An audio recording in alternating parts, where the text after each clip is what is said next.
नमस्कार। आजको चर्चामा तपाईलाई स्वागत छ। आजको चर्चामा हामी समसामयिक विषयवस्तुमा केन्द्रित रही नीतिगत रूपमा चर्चा गर्ने गर्छौं।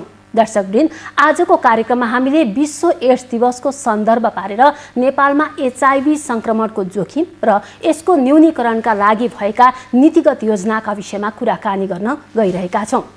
कुराकानीका लागि आज हामीसँग हुनुहुन्छ सार्क टिभी तथा एचआईभी एड्स केन्द्रका निर्देशक डाक्टर तारानाथ पोखरेल। डाक्टर साहब, यहाँलाई स्वागत छ कार्यक्रममा। नमस्कार, धन्यवाद। हजुर, इनइक्वालिटिज इन एड्स भन्ने नाराका साथ विश्वभरि एड्स दिवस मनाउने यो तयारी गरिरहँदाखेरि यहाँहरूको यो जुन केन्द्र छ नि, त्यसको भूमिका बारे चाहिँ स्पष्ट पारिदिनुहोस् न।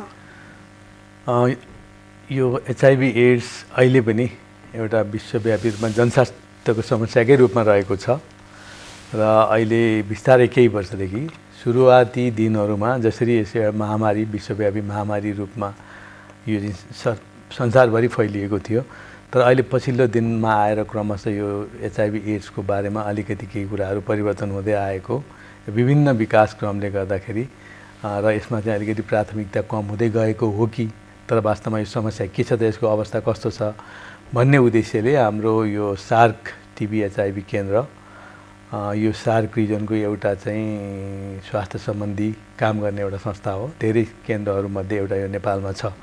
यो केन्द्रले चाहिँ अहिले यो आगामी दिनमा हुन गइरहेको डिसेम्बर 1 तारिकमा हुने विश्व एड्स दिवसको उपलक्ष्यमा केही कार्यक्रमहरू गरेर, सहभागितात्मक रूपमा केही कार्यक्रमहरू सञ्चालन गरेर मनाउन गइरहेको छ। त्यसै सन्दर्भमा हामी चाहिँ सम्पूर्ण नेपाली नागरिकहरू, दाजुभाइहरू र यो सार्क रिजनमा बस्ने जति पनि हाम्रा नागरिकहरू छन्, उहाँहरूमा एचआईभी एड्स के हो, यसको समस्या अहिले कस्तो छ, यसबाट बस्न के गर्नुपर्छ र यसको आगामी अवस्था कस्तो हुनसक्छ, यसको रूपहरू कस्तो हुनसक्छ भन्ने बारेमा जनचेतना जगाउने, विशेष गरी यसलाई नियन्त्रण गर्नको लागि, रोकथाम, नियन्त्रण र निवारण गर्नको लागि महत्त्वपूर्ण भूमिका यो सार्क टिभी एचआईभी केन्द्रले निभाउँदै आएको छ। हजुर, तीनटा मुख्य रूपमा तीनवटा जिम्मेवारी लिएर हामीले काम गरिराखेका छौँ भन्ने जुन कुरा गर्नुभएको छ यहाँले, होइन? सामान्यतया हेर्दाखेरि सार्क टिभी तथा एचआईभी एड्स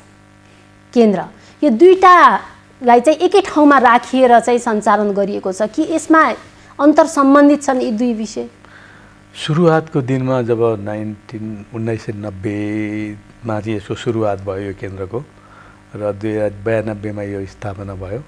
त्यसपछि 94 देखि यसले राम्रोसँग काम गर्न थाल्यो र सुरुवातको दिनमा यसलाई टिभी नियन्त्रण केन्द्रको रूपमा, क्षयरोग नियन्त्रण केन्द्रको रूपमा स्थापना गरिएको थियो सार्क लेभलको। पछि आएर जब टिभी र एचआईभी, टिभीका बिरामीहरूमा एचआईभीको इन्फेक्सनको दर बढी हुने, एचआईभी इन्फेक्सन हुनेहरूमा चाहिँ टिभीको सङ्क्रमण बढी हुने, को इन्फेक्सन भन्छौँ हामी, को इन्फेक्सन भएको कारणले गर्दाखेरि टिभी र एचआईभीलाई सँगै लानुपर्छ, अन्यथा हामीले टिभी नियन्त्रण गर्न सकिँदैन क्षयरोगलाई। त्यसैले क्षयरोग र एचआईभी एड्सलाई छुट्याउन सकिँदैन, यसलाई चाहिँ संयुक्त रूपमा कार्यक्रम सञ्चालन गर्नुपर्छ, अनि मात्रै क्षयरोग पनि नियन्त्रण हुनसक्छ, सँगसँगै एचआईभी पनि नियन्त्रण हुनसक्छ भनेर पछि आएर 2005 देखि यसलाई चाहिँ सार्क टिभी एचआईभी नियन्त्रण केन्द्र अथवा केन्द्र भनेर भन्ने गरिएको छ, नामकरण गरिएको छ र त्यसै किसिमले जिम्मेवारी पनि निभाउँदै गएको छ। हजुर, मुख्य रूपमा सार्क राष्ट्रकै विभिन्न जति पनि सदस्य राष्ट्रहरू छन् ती सबैलाई हेर्ने गरी जिम्मेवारी पाएको सार्क टिभी तथा एचआईभी एड्स केन्द्र जुन सञ्चालन हाम्रो देशमा छ भनौँ न, प्रक्रियागत रूपमा यसले कसरी काम गर्छ र आफ्ना सदस्य राष्ट्रहरूसँग कसरी समन्वय गर्छ? यो केन्द्रको रूपमा नेपालमा स्थापित छ। यो एउटा चाहिँ अब नेपालले यो प्राप्त गर्ने सौभाग्य पाएको थियो, निर्णय गरेर नेपालमा राख्ने भन्ने निर्णय भयो। त्यसपछि यसले काम गर्ने तरिका 8 वटा राष्ट्रहरू छन् सार्कमा, मित्र सदस्य राष्ट्रहरू रहन्छन् र ती सबै सदस्य राष्ट्रहरूको संयुक्त रूपमा यो कार्यक्रम चाहिँ सहकार्यको रूपमा सञ्चालन भइरहेको हुन्छ यो केन्द्र र यसको एउटा चाहिँ गभर्निङ बोर्ड भनेर भन्छ, एउटा चाहिँ यसको बडी हुन्छ, सार्कको आफ्नै छ, तर यसको यो टिभी एचआईभीको एउटा छुट्टै एउटा केन्द्र, एउटा हाम्रो वार्षिक रूपमा एउटा समिति छ, त्यो समिति गभर्निङ बोर्ड भन्छौँ, त्यो गभर्निङ बोर्डले निर्णय गर्छ र त्यो नै महत्त्वपूर्ण बडी हो। त्यसले निर्णय गरेर के क्रियाकलापहरू सञ्चालन गर्ने भन्ने कुरा निर्णय गर्छ। भनेपछि 8वटा सदस्य राष्ट्रहरूमा चाहिँ कुन राष्ट्रमा कस्तो खालको सङ्क्रमितहरूको जोखिम छ अथवा जोखिम के हो होइन, कुनै ठाउँमा हुनसक्छ ड्रग युजरहरू बढी भएको ठाउँमा त्यसबाट हुने सङ्क्रमणको जोखिम बढी होला, कुनै ठाउँमा हुनसक्छ यौनकर्मीहरूबाट सर्ने एचआइभीको सङ्ख्या सङ्क्रमितको सङ्ख्या बढी हुनसक्छ। त्यो एउटा जोखिमको आधारमा अथवा कुन राष्ट्रमा कस्तो आवश्यकता छ भनेर त्यसलाई छानबिन गरेर काम अगाडि बढाउन पक्कै पनि त चुनौतीपूर्ण त होला नि होइन? यहाँले एकदमै ठिक भन्नु, चुनौतीपूर्ण छ किनभने 8वटा राष्ट्रहरू सदस्य राष्ट्रहरू छन् र सबैबाट चाहिँ सहमति प्रदान हुनुपर्छ यो कार्यक्रम सञ्चालन गर्नको लागि। र यहाँले भन्नुभयो जस्तो प्रत्येक देशका आफ्ना आफ्ना छुट्टै छुट्टै एचआइभी एड्ससँग सम्बन्धित समस्याहरू चुनौतीहरू छन् किनभने यो एउटा जनस्वास्थ्यको एउटा चाहिँ समस्याको रूपमा अझै पनि रहेको छ र कुनै देशमा अलिकति यसको सङ्क्रमण दर बढी छ, यसको भार बढी छ भने कुनै पनि देशमा अलिकति कम छ। जनसङ्ख्याको हिसाबले चाहिँ अब भारत एकदमै ठुलो जनसङ्ख्या भएको देश यही सार्क रिजनमा छ। अर्को पाकिस्तान भयो र यी सङ्ख्याको हिसाबले यी देशहरूमा धेरै ठुलो सङ्ख्यामा छ। साँच्चै भन्ने हो भने संसारभरिका करिब 80% जनसङ्ख्या चाहिँ एचआइभी सङ्क्रमित 8 राष्ट्रभित्र पर्छ र त्यसमा पनि सङ्ख्याको हिसाबले भारतमा पर्छ। तर भारतमा सङ्क्रमण दर चाहिँ फेरि त्यति उच्च छैन। स्वतः जनसङ्ख्याको हिसाबले अलिकति बढी भए पनि यसको भारतमा चाहिँ एक किसिमले भनौँ भने यो सामान्य एउटा एपिडेमिकको हिसाबले मात्रै छ। यो कुनै पनि महामारीको हिसाबले अहिले फैलिएको छैन र यसलाई साधारण किसिमको एपिडेमिक भनेर भन्ने गर्छौँ हामीले। र यसको चाहिँ हाम्रो जुन सराईको दर छ अथवा प्रिभेलेन्स रेट भन्छौँ त्यो त्यति धेरै छैन भारतमा पनि। पाकिस्तानमा अलिकति उच्च छ, त्यस्तै मालदिभ्समा एकदमै कम छ, पाकिस्तानपछि भुटान अनि त्यसपछि क्रमशः इन्डिया नेपाल यस किसिमले अलिकति भार चाहिँ कम छ। सङ्ख्याको हिसाबले धेरै रहेको हुनाले र नेपाल लगायत अन्य देशहरू चाहिँ खुला सिमाना भएको कारणले गर्दा र भारतमा काम गर्न जाने विभिन्न कारणमा सबै देशहरूबाट आउने एउटा भारत चाहिँ एउटा हब कन्ट्रीको रूपमा रहेको हुनाले बङ्गलादेश, पाकिस्तान, नेपाल, मालदिभ्स, भुटान सबै देशहरूको आवत जावत भारतसँग बढी हुने सङ्ख्या बढी भएको हुनाले र त्यहाँ विभिन्न खालका आफ्ना सम्बन्धहरू पनि छन्। त्यो नाता सम्बन्धको कारणले गर्दाखेरि सबै राष्ट्रहरू चाहिँ जोखिममा जहिले पनि हजुर। यहाँले कसरी काम गर्नुहुन्छ डाक्टर साहब? यो अब विभिन्न राष्ट्रका यहाँले भने जस्ता आफ्ना आफ्ना खालका समस्याहरू छन्, आफ्ना आफ्ना खालका आवश्यकताहरू छन्। ती आवश्यकताहरूलाई चाहिँ हाम्रो मुलुकले त्यो आवश्यकताहरूको पहिचान गरेर उनीहरूसम्म कस्ता कस्ता कार्यक्रम कसरी लान सक्नुहुन्छ? एकदमै महत्त्वपूर्ण प्रश्न सवाल उठाउनु भएको छ। वास्तवमा आफ्ना आफ्ना देशका समस्याहरू छन् र सबै देशमा चाहिँ टिबी रोग नियन्त्रण केन्द्रहरू छन्, एचआइभी एड्स रोग नियन्त्रण केन्द्रहरू छन् र त्यो राष्ट्रले सदस्य राष्ट्रहरूले आफ्नै किसिमका नीतिहरू, रणनीतिहरू, कार्यक्रमहरू बनाएका पनि छन् र त्यो उनीहरूको प्राथमिकता के हो, ती प्राथमिकताहरूलाई नै हामीले सबैलाई समन्वय गरेर समेटेर उहाँहरूले गरेको कामलाई हामीले चाहिँ नि सहयोग पुर्याउने हो। कस्तो खालको सहयोग हामीले गर्छौँ? हामीले वास्तवमा एउटा त महत्त्वपूर्ण चाहिँ हाम्रो के हुन्छ भने समन्वयको काम हुन्छ। सबै देशहरूमा चाहिँ नि एकअर्कामा समन्वय गर्ने। कुनै देशमा कुनै चिजको अब भनौँ न कमी छ, कुनै देशमा त्यसै एउटा राम्रो काम भएको छ भनेदेखि त्यो राम्रो कामलाई चाहिँ त्यो देशमा चाहिँ हामीले समन्वय गराइदिने, जसले गर्दाखेरि त्यो चाहिँ त्यहाँनेरि लर्निङ हुन्छ। त्यसले गर्दा त्यो कार्यक्रमलाई प्रभाव पुर्याउँछ र कार्यक्रम सफल हुन्छ। एउटा त्यो हामी कोलाबोरेसनको काम गर्छौँ, कोअर्डिनेसनको काम गर्छौँ। अर्को चाहिँ अब जस्तो टेक्निकल सपोर्ट भन्छौँ हामी, प्राविधिक सहयोगहरू उपलब्ध गराउँछौँ।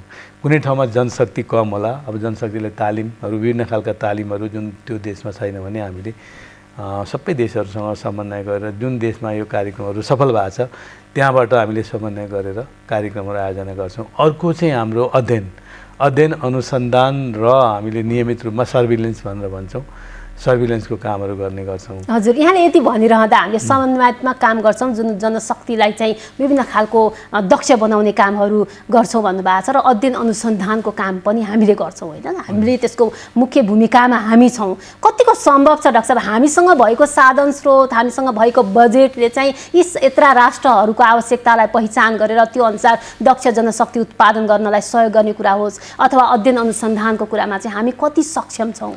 बजेटको कुरा गर्दा वास्तवमा सारको आफ्नै किसिमको बजेट छ र सबै देशहरूले एउटा हाम्रो फर्मुला छ। त्यो फर्मुलाको आधारमा आफ्नो देशको उत्पादनको आधारमा चाहिँ कति पैसा दिने भन्ने खालको हुन्छ। सबै देशहरूले आफ्नो कन्ट्रिब्युट गर्नुपर्छ र धेरैजसो अलिकति भारतको लगानी चाहिँ बढी हुन्छ। त्यसैले यो संयुक्त एउटा फन्ड हुन्छ, त्यो फन्डबाट हामी सञ्चालन गर्छौँ र एउटा रिफरेन्स ल्याबको रूपमा चाहिँ यसले अहिले नेपालमा चाहिँ काम गर्न थालेको छ। जस्तो अब तालिम दिने कामहरू, प्रोफेसनल डेभलपमेन्टको कामहरू, रिसर्चको कामहरू, जसले गर्दाखेरि आगामी दिनमा यो रिजनमा काम गर्ने त्यहाँका जुन हाम्रा संस्थाहरू छन् हैन, राष्ट्रिय रोग नियन्त्रण केन्द्रहरू, टिबी रोग नियन्त्रण केन्द्र, एचआइभी रोग नियन्त्रण केन्द्र, उहाँहरूको लागि चाहिँ नीति बनाउनका लागि, रणनीति बनाउनका लागि चाहिने जुन हाम्रो एभिडेन्सहरू चाहिँ हामी ती स्टडीहरू गरेर विभिन्न आफ्नै देशमा स्टडी गर्न लगाउँछौँ। सबै देशमै कुनै न कुनै स्टडी भइरहेको हुन्छ, जसले गर्दाखेरि त्यो देशलाई चाहिँ पछि गएर नीति रणनीति बनाउन हामीलाई त्यति धेरै चुनौती छैन, हामीले चाहिँ गरिराखेका छौँ। चुनौती पक्कै छ। अब अहिले विशेष गरी कोभिडको अवस्थामा हामीले अब भौतिक रूपमा गएर कार्यक्रमहरू सम्पन्न गर्न सकेका छैनौँ। अहिले चाहिँ धेरै देशहरूले चाहिँ अब खुला रूपमा आवत जावतहरू नभएको अवस्थामा हामी भर्चुअली काम गरिराखेका छौँ र कार्यक्रमको जुन पहिलाको जस्तो व्यापक रूपमा कार्यक्रम गर्न सकिएको छैन। तर मलाई लाग्छ अब यो अहिलेको स्थिति आएपछि, बिस्तारै नियन्त्रण हुँदै गएपछि फेरि यी कार्यक्रमहरूलाई हामी अगाडि बढाएर लान्छौँ र प्रभावकारी रूपमा सबै सदस्य राष्ट्रहरूमा सञ्चालन गर्छौँ। हजुर, तथ्याङ्कले के भन्छ भने सार्क क्षेत्रमा 2.35 मिलियन मानिस चाहिँ एचआइभी सङ्क्रमित छन् र नेपालमा हेर्दाखेरि 0.1% मात्रै देखिन्छ हैन। यो हेरिरहँदा अहिले सामान्यतया यो इस्यु चाहिँ ओझेलमा परिसकेको जस्तो, अथवा अब पनि एचआइभी सङ्क्रमणको कुरा चाहिँ उठाउन जरुरी छ र यो त निमिट्यान्न लगभग हुन लागिसक्यो नि भन्ने खालको सोच मानिसहरूमा देखिन्छ। सरकारकै लक्ष्य हेऱ्यो भने 2030सम्म यसलाई निर्मूल पार्ने लक्ष्य पनि छ, तर हामी अझै पनि जति छन् त्यसको लागि काम गर्नुपर्ने एउटा दायित्व पनि हामीमा छ। यहाँले के भन्नुहुन्छ? साँच्चीकै अब हामी बिस्तारै यसमा चाहिँ एउटा सेफ ल्यान्डिङ गर्ने समय आएको हो त? छैन, त्यस्तो लागेको देखिएको मात्रै हो। विभिन्न कारणहरू छन्। पहिला जुन किसिमको महामारी, जुन किसिमको मृत्यु दर, जुन किसिमको सर्ने एउटा दर थियो, त्यो केही कम हुँदै गएकै हो र अहिले चाहिँ व्यापक रूपमा जनचेतनाहरू जगाउने, विशेष गरी समुदायमा भएका जुन हाम्रा उच्च जोखिम समुदायका विभिन्न खालका सङ्घ संस्थाहरू छन्, उनीहरूले पनि काम गर्ने हुनाले एउटा चाहिँ राज्य आफैले सँगै काम गर्ने, अर्को चाहिँ जनसमुदायहरू मार्फत पनि काम गर्ने, विभिन्न सङ्घ सङ्गठनहरू मार्फत पनि समुदायमा आधारित सङ्घ संस्थाहरूबाट सञ्चालित कार्यक्रमहरू व्यापक रूपमा गइरहेको र रोकथामका कार्यक्रमहरूमा व्यापक रूपमा लगानी गरेको हुनाले केही कम देखिएको हो। तर हामी त्यसरी ढुक्क हुने अवस्था पनि छैन। हजुर, सामान्यतया बाहिरबाट हेर्दाखेरि कस्तो देखिन्छ भने हिजोका दिनमा एचआइभी सङ्क्रमणको दर जुन हिसाबले बढ्यो, त्यो एउटा ड्रग युजरहरू एकदमै धेरै बढे, अथवा चाहिँ विभिन्न नेपालका सुदूरपश्चिमका जिल्लाहरूबाट भारततिर काम गर्न जाने व्यक्तिहरू अत्याधिक बढिसकेपछि त्यहाँबाट आयो बढी र त्यो सब फैलियो भन्ने जुन कुरा थियो। अहिलेको यो अवस्था, अहिलेकै कुरालाई मध्यनजर राख्दा पनि कोभिडले जुन खालको बेरोजगारी निम्त्याएको छ र वैदेशिक रोजगारमा जानेहरूको हुल त्यत्तिकै देखिन्छ हैन। त्यो सँगसँगै काठमाडौँभित्रको उपत्यकामा हेर्दाखेरि शिक्षितदेखि अशिक्षित युवाहरू पनि यसमा यो लतमा, ड्रग युजमा फस्ने एकदमै धेरै सम्भावना देखिन्छ र त्यो हामीले त्यसको तथ्याङ्क हेर्दा रिहाबिलिटेसन जति पनि सेन्टरहरू छन् त्यहाँ हेर्दाखेरि यसको त भोलि हामीले कतै यसमा ध्यान दिएन भने अर्को भयावह स्थिति आउने हो कि भन्ने चाहिँ देखिन्छ। के हो फेरि तथ्याङ्कले फेरि यो अत्यन्तै निमिट्यान्न हुन लागेको जस्तो पनि देखिन्छ। सामान्य जनसङ्ख्यामा वास्तवमा यो कम छ, यसको दर चाहिँ कम छ, तर टोटल सङ्ख्या हेर्ने हो भने नेपालमा करिब 80% भन्दा माथि न्यून जोखिम समुदाय भन्छौँ, जुन सामान्य खालका महिला पुरुषहरूमा बढी देखिएको छ, अथवा गर्भवती महिलाहरूमा जुन देखिनु हुँदैन त्यो देखिएको छ। तर अब कन्सन्ट्रेटेड इपिडेमिक भन्छौँ हामी, यसको दर उच्च सराई दर चाहिँ विशेष गरी हाम्रो उच्च जोखिम समुदाय भन्ने गर्छौँ हामी। की पपुलेसन, उच्च जोखिम समूह अथवा समुदाय भन्ने गर्छौँ, त्यसमा बढी छ। जस्तो अब हाम्रो चाहिँ यो अहिले अघि यहाँले नि भनिहाल्नुभयो होइन, नसा सुईबाट औषधि लिने समुदायहरू, विभिन्न खालका यो अल्पसङ्ख्यक यौनिक समुदायहरू भयो, अनि त्यसपछि चाहिँ यौनकर्मीहरू र त्यहाँका उहाँहरूका क्लाइन्ट्सहरू, विशेष गरी माइग्रेन्ट, अहिले विदेशमा गएर काम गर्ने, रोजगारीमा जाने, भारत लगायतका मुलुकहरूमा जानेहरूमा बढी देखिएको छ र उहाँहरूका परिवारमा, उहाँहरूको पार्टनरहरूमा बढी देखिएको हुनाले कुनै पनि बेला यो चाहिँ हामीले राम्रोसँग यसलाई नियन्त्रण गर्न सकेनौँ, रणनीतिक रूपमा यसलाई हामीले नियन्त्रण गर्न सकेनौँ भने फेरि फैलिने सम्भावना व्यापक रहन्छ। तर वास्तवमा जेनरल पपुलेसनमा भन्दा, सामान्य सङ्ख्यामा भन्दा अहिले चाहिँ विशेष गरी उच्च जोखिम समूहमा नै बढी छ र फोकस पनि हाम्रो तिनै उच्च जोखिम समुदायमा छ। त्यसमा पनि अहिले माइग्रेन्ट्सहरूमा चाहिँ यो समस्या बढी छ। एक त माइग्रेन्ट्सहरूमा चाहिँ अब आउने जाने हुनाले सर्ने सम्भावना बढी, उहाँहरूले उच्च जोखिममा बसेर काम गर्नुपर्ने र फर्केर आएपछि आफ्नो परिवारमा सर्ने समस्या। अर्को चाहिँ उहाँहरूले उपचारको लागि चेक गराउन, जाँच गराउने ठाउँहरूको सुविधा उहाँहरूको पहुँच नपुग्ने र औषधि निरन्तर रूपमा खानुपर्ने, त्यो औषधि पनि खाने र बिचमा लामो समयसँग खानुपर्ने औषधिहरू बिचमा टुट्ने र त्यो औषधिले काम नगर्ने अवस्था हुनाले यो चाहिँ हाम्रो लागि चुनौतीको विषय हजुर। छ। अन्य सार्क राष्ट्रहरूलाई हामीले निहाल्दाखेरि अन्य राष्ट्रहरू कहाँ कहाँ फेरि पनि अहिलेको यो कोभिड सङ्क्रमणपछि जुन खालको जोखिमको हामीले कुरा गरिरहेछौँ, त्यो जोखिम चाहिँ कुन कुन राष्ट्रमा बढी देख्नुहुन्छ यहाँ? सबै राष्ट्रहरूमा नै वास्तवमा जोखिम छ अहिले, किनभने कोभिडको महामारीले गर्दाखेरि अहिले सबै राष्ट्रहरूले चाहिँ सबैको फोकस भनेको यो कोभिडबाट कसरी मुक्ति पाउने, यसलाई कसरी नियन्त्रण गर्ने, यसलाई कसरी कन्टेन गर्ने र त्यसपछि जनजीवन र आर्थिक क्रियाकलापहरू कसरी सामान्य बनाउने भन्नेतिर बढी फोकस भएको, लगानी पनि त्यतितिर बढी भएको हुनाले अलिकति यसमा टिबी एचआइभीमा चाहिँ सामान्यतया हाम्रा क्रियाकलापहरू प्रभावकारिता कम भएको देखिएको हुनाले अहिले चाहिँ एकदमै जोखिम छ। एक त यो भनौँ न कोभिड सङ्क्रमितहरू पनि सङ्क्रमण पनि टिबी एचआइभी भएका बिरामीहरूमा जो दीर्घ रोगीहरू भन्छौँ हामी, को इन्फेक्सन कोमर्बिडिटिजहरू भन्छौँ होइन, दीर्घ रोगहरू हुनेहरूमा बढी हुने सम्भावना एक भयो। अर्को यो महामारीको कारणले गर्दाखेरि विभिन्न बन्दाबन्दीको कारणले गर्दा पनि यो बढ्ने हुनाले जोखिम चाहिँ एकदमै छ र यसमा विशेष गरी हामीले महामारीको नियन्त्रण सँगसँगै यी रोगहरूको नियन्त्रणको लागि पनि टिबी एचआइभी जस्ता रोगहरूको नियन्त्रणको लागि पनि हामीले विशेष गरी ध्यान दिनुपर्छ, सँगसँगै लानुपर्छ यिनीहरूलाई, नत्र भने फेरि पनि यो फैलिएर एउटा विश्वव्यापी महामारीको रूपमा यो पनि कुनै बेला जान सक्छ। किनभने यो यसको आफ्नो प्रकृति पनि त्यस्तै खालको छ, सुसुप्त रूपमा चाहिँ यो सर्ने हो, तत्काल लक्षणहरू नदेखिने, लक्षणहरू नआउने र सरिसकेपछि पनि पत्ता लगाउने केही समयहरू लाग्ने, त्यही बिचमा पत्ता लाग्नुभन्दा अगाडि सर्ने हुनाले यसको जोखिम चाहिँ अझै पनि उच्च छ र यसको लागि हामीले निरन्तर रूपमा प्रभावकारी रूपमा कार्यक्रमहरू, रणनीतिहरू कतिको यहाँहरू चनाखो हुनुहुन्छ? यहाँकै कुरा अनुसार जुन खालको जतिलाई एचआइभी सङ्क्रमण छ उनीहरूलाई अहिलेको कोभिडले चाहिँ छोयो भने होइन, त्यसमा पनि उनीहरूलाई जोखिम बढी हुन्छ, किनभने उनीसँग रोगसँग लड्न सक्ने क्षमता नै कमजोर भएको अवस्थामा उनीहरूमा उच्च जोखिम छ भन्ने जुन कुरा गर्नुभएको छ, यसको लागि सरकारले आगामी दिनमा कस्तो रणनीति बनाएर अगाडि बढ्ने तयारी गरेको छ? मैले अघि पनि कुरा राखेँ। अब वास्तवमा यो अहिले कोभिड महामारीको नियन्त्रण सँगसँगै अब चाहिँ अत्यावश्यक सेवाहरू लगायत यस्ता खालका रोगहरूको नियन्त्रणमा पनि सरकारले ध्यान दिनुपर्छ। विशेष गरी सुसुप्त अवस्थाहरूमा समाजमा फैलिराख्ने भुसको आगो जस्तो सल्किराख्ने यी रोगहरू हुन्, कुनै पनि बेला यो उग्र रूपमा आउन सक्ने अवस्था हुन्छ।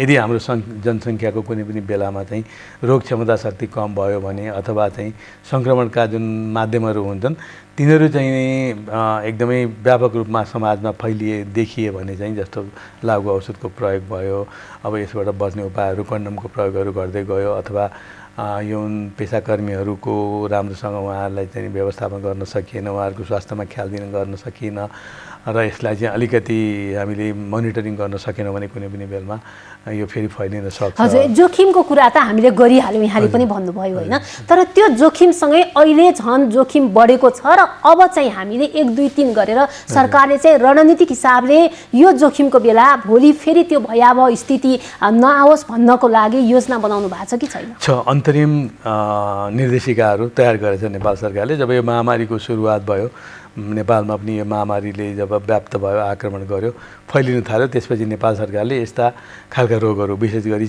एचआइभी एड्स जस्ता दीर्घ रोगहरू जसलाई औषधि खाइराख्नुपर्ने, जाँच गरिराख्नुपर्ने, पत्ता लगाउँदै जानुपर्ने, यसलाई नियन्त्रण गर्नुपर्ने, रोकथाम गर्नुपर्ने, बढीभन्दा बढीलाई चाहिँ पहिचान गर्नुपर्ने, अनि पहिचान गरिसकेपछि औषधि उपचारमा ल्याउनुपर्ने र आइसकेकाहरूलाई निरन्तर रूपमा जुन औषधि दिइराख्नुपर्ने अटुट रूपमा, त्यसको लागि अन्तरिम निर्देशिकाहरू तयार गरी लागू गर्यो, जसले गर्दा केही त्यसमा आएका परिवर्तनहरूले गर्दाखेरि जुन किसिमको प्रभाव हामीले सोचेका छौँ त्यस्तो किसिमको प्रभाव छैन, तापनि प्रभाव चाहिँ यसले परेकै छ र आगामी दिनलाई यसलाई फेरि पहिलाकै अवस्थामा फर्काउन। तर बाहिरबाट सरसर्ती हेर्दा यसमा जुन ढङ्गले यति बेला चाहिँ जनचेतनामूलक कार्यक्रमहरू गरिनु पर्थ्यो, प्रत्येक घर घर व्यक्तिले यसमा चाहिँ अलिकति सचेत हुने अवस्था, बेरोजगारीले गर्दाखेरि होस् अथवा बाहिर जाने जुन बसाइसराईका कुराहरू छन् त्यहाँ चाहिँ उनीहरूलाई चेतना फैलाउने काम चाहिँ खासै भएको जस्तो देखिँदैन। कम देखिएको छ वास्तवमा, यो महामारीले गर्दाखेरि नै त्यस्तो देखिएको हो। तर अब त्यस्तो धेरै कामै नभएको भने होइन, किनभने यसमा विभिन्न काम गर्ने सङ्घ संस्थाहरू छन्, उनीहरूको फोकस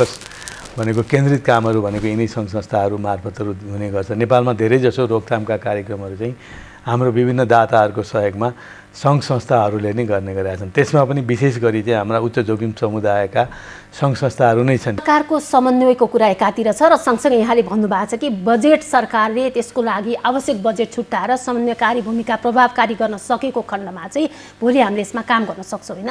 यो सँगसँगै 8वटा सार्क राष्ट्रको नेतृत्व गर्ने पदमा यहाँ हुनुहुन्छ।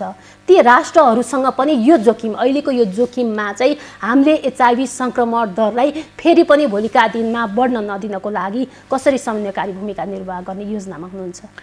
सबभन्दा ठुलो कुरो त वास्तवमा सबै जति पनि हाम्रा सदस्य राष्ट्रहरू छन् 8वटा सदस्य राष्ट्रहरू उहाँहरूलाई चाहिँ एचआईभी एड्स नियन्त्रण कार्यक्रम चाहिँ प्राथमिकतामा पार्नु पर्यो। नीतिगत रूपमा यसलाई स्पष्ट रूपमा प्राथमिकता प्राप्त कार्यक्रमको रूपमा स्थापित गराउनको लागि हामीले काम गर्छौँ, सहजीकरण गर्छौँ।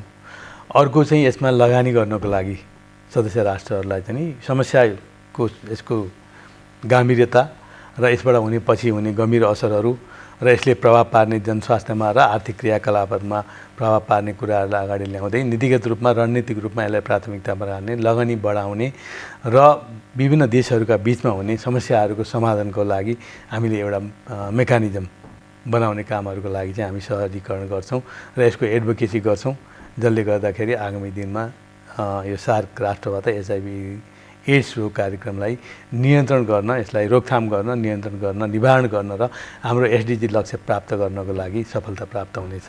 हजुर, हामी लगभग अन्त्यमा छौँ। अन्त्यमा आम जनसमुदायलाई यो विश्व एचआईभी एड्स दिवसको सन्दर्भमा यहाँले के सन्देश दिन चाहनुहुन्छ?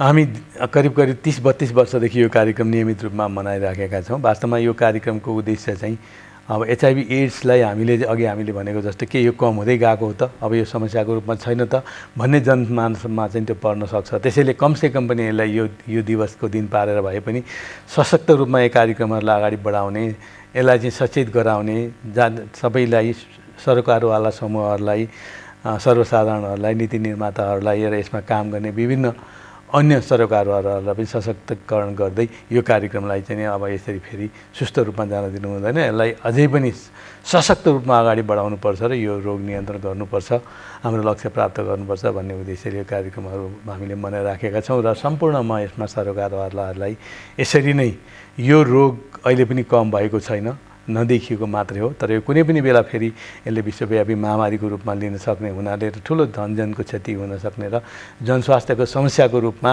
आउने हुनाले यसलाई नियन्त्रण गर्नको लागि सबैले आफ्नो आफ्नो ठाउँबाट चाहिँ यसमा सहयोग गर्नुपर्छ र यसलाई नियन्त्रण गर्न, नियमन गर्न र निवारण गर्नको लागि योगदान पुर्याउनुपर्छ भन्दै अनुरोध गर्न चाहन्छु। हजुर निर्देशकज्यू, यहाँले हामीलाई समय दिनुभयो, यसको लागि म यहाँलाई धेरै धेरै धन्यवाद दिन्छु। यहाँलाई, यहाँको कार्यक्रमलाई र यहाँको टिमलाई पनि म धन्यवाद दिन चाहन्छु। दर्शकबिन, आजको कार्यक्रममा हामीले विश्व एड्स दिवसको सन्दर्भ पारेर नेपालमा एचआईभी सङ्क्रमणको जोखिम र यसको न्यूनीकरणको लागि सरकारको रणनीतिक योजनाका विषयमा कुराकानी गऱ्यौँ। हस्तै यिनै प्रस्तुतिसँगै आजको कार्यक्रमबाट म नेहा पनि बिदा माग्दछु। नमस्कार।